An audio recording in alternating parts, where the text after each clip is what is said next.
Kisah Tikus Dalam Karung oleh Anton Permana dari Tanhana Dharma Manggrava Institute.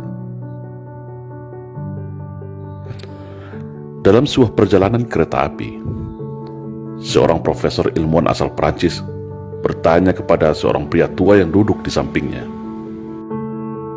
"Bapak, kalau saya boleh bertanya, benda apa yang ada di dalam karung itu?" kata profesor. Pria tua menjawab, "Oh, itu adalah kumpulan tikus yang ada di ladang gandum saya." Lalu profesor dengan mimik yang semakin heran dan penasaran melanjutkan pertanyaannya, "Untuk kegunaan apakah tikus itu jauh-jauh Anda bawa dan untuk siapa?" Si pria tua menjawab, "Tikus ini ada yang order buat laboratorium pemerintah sebagai bahan penelitian. Saya mau mengantarkannya langsung. Dan ini sudah biasa saya lakukan dalam beberapa tahun ini."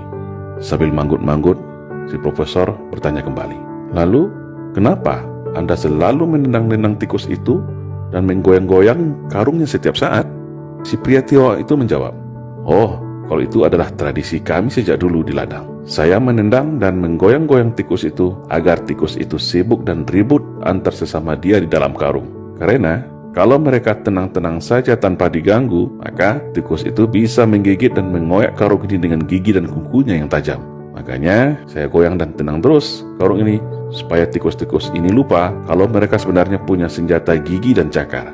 Mereka punya cara bersama-sama untuk melepaskan diri dari karung ini," jawab pria itu santai. "Oh, begitu ternyata," jawab profesor ini baru paham dan mengerti sambil manggut-manggut.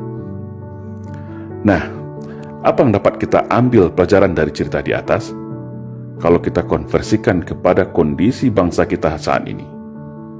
Cerita profesor dan bapak tua pembawa karung tikus di atas bisa dikonversikan dengan keadaan bangsa kita hari ini. Sebuah bangsa yang besar, bangsa yang plural, bangsa yang majemuk, tapi saat ini terjebak dalam jurang perpecahan yang begitu tajam dan dalam. Ibarat sebuah piramida kehidupan, mulai dari puncak piramida, tengah dan bawah terpecah belah oleh ego dan kepentingannya masing-masing. Apakah ini natural? Apakah itu alamiah terjadi? Sebagai bangsa yang memiliki sumber daya alam melimpah seperti ini, sangatlah menggiurkan bagi para taipan dan negara maju yang haus akan sumber daya alam. Dan sejarah negeri ini juga mencatat demikian. Sejak berabad-abad tahun yang lalu, bangsa lain silih berganti ingin mengeruk kekayaan negara ini. Dan cara yang paling aman untuk menjarah negeri ini adalah tentu dengan mengadu domba sesama masyarakatnya agar terpecah belah dan lemah. Para elit dibenturkan oleh kepentingan bisnis dan jabatannya. Pemerintah dibenturkan dengan rakyatnya. Sesama anak bangsa dibenturkan diadu domba dengan isu sentimen sara. Mayoritas versus minoritas, cebong versus kampret, radikal versus PKI, Jawa versus luar Jawa, dan liberal versus fundamental. Padahal semua perpecahan itu ada decision maker di belakangnya. Ada kingmaker yang merencanakannya.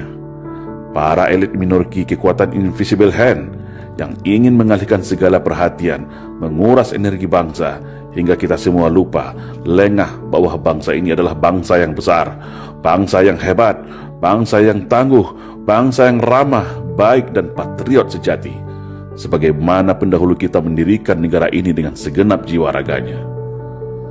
Setiap hari, setiap menit dan detik, ada saja isu permasalahan yang muncul seakan memaksa kita, menggiring kita, memancing emosi kita untuk terus berkelahi, saling mencaci dan saling membuli. Seolah tak ada lagi celah untuk kembali ke masa indah yang penuh kerukunan, ketentraman dan saling percaya dan toleransi. Yang agama satu tak recokin agama yang lainnya. Yang aliran berbeda tidak hakimi aliran yang lainnya. Suku lain tidak menghina suku lain. Kehormatan sara sangat kita junjung dan hormati. Tapi saat ini, isu sara seolah menjadi amunisi dan senjata untuk memecah belah anak bangsa. Akhirnya yang terjadi, sesama anak bangsa terjebak dalam jurang gelap perpecahan tiada henti, yang membuat para cukong, elit minoriti, kingmaker semua tepuk tangan dan tertawa sambil menghisap kekayaan negeri ini dengan tenang. Sudah saatnya bangsa ini sadar akan jati dirinya.